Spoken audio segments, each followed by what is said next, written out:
Hey YouTube, it's ICU and welcome to the 92nd episode of Best Tech Info and Rumors.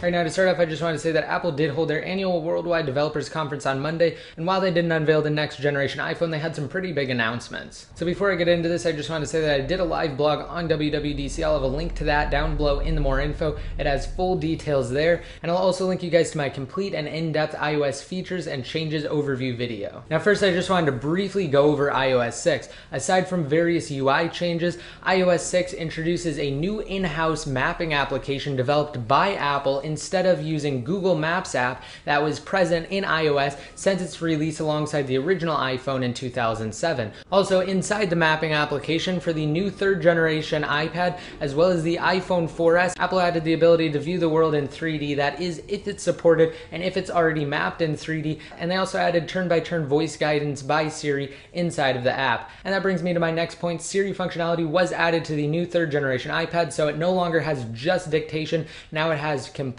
Siri functionality, and also Siri was updated, so now Siri has the ability to not only open applications, but it can also find various information about different sports, as well as getting you more in-depth statistics, and it can also answer different questions related to movies, finding showtimes near you, and it has a more robust experience for users trying to find different restaurants in their area, and you can even make reservations through Siri via Open Table. Now iOS 6 also added deep Facebook integration, as well as shared photo albums. Now Apple introduced a new application known as Passbook, and that is essentially their way of keeping everything organized digitally. So once they get more stores, vendors, and airlines to go along with it, the idea is you'll be able to keep most of your payments and information on your phone. They also finally added the ability to use FaceTime over 3G or over cellular data if you're on a new third generation iPad running on LTE. They also made improvements to the iPhone application in the fact that if somebody actually calls you, now you can swipe up to reveal more options. They added new VIP mailing. They added a couple different settings to the settings application, such as a do not disturb toggle, which essentially mutes all of the notifications coming through when your device is locked,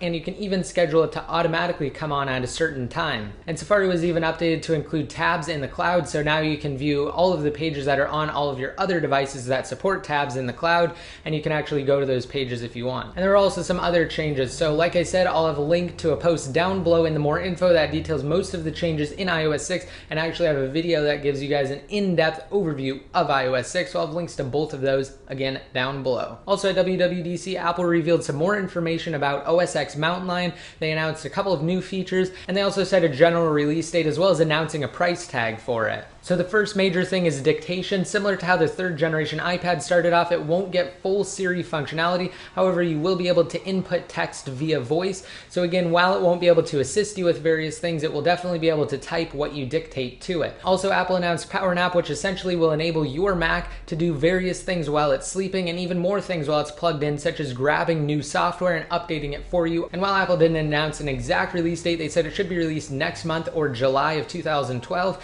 And also they said that the price tag will be $19.99, and that will be for users as far back as Snow Leopard. So basically you'll be able to upgrade from any OS X version that's running an app store, because that's actually how you're going to download OS X Mountain Lion. So once you make that $19.99 purchase, you'll be able to use it across all of your Macs, and if you buy a new Mac that's actually with OS X Lion, such as a new Retina MacBook Pro, which was also announced at WWDC, you'll receive a free upgrade to OS X Mountain Lion once it's released. Next, and probably one of the more interesting things announced at WWDC, was Apple's next generation mid-2012 Retina display MacBook Pro. So this is an extremely amazing laptop, and it's definitely one of the more powerful computers Apple has ever designed, and it's also a new and thinner profile than any previous MacBook Pro model. And I actually did an unboxing video for it, and I'll have a link to it down below in the More Info, where I provide more details on it, such as all of the specifications. Next up, iOS 6 beta was actually jailbroken the other day by the iPhone dev team via Red Snow,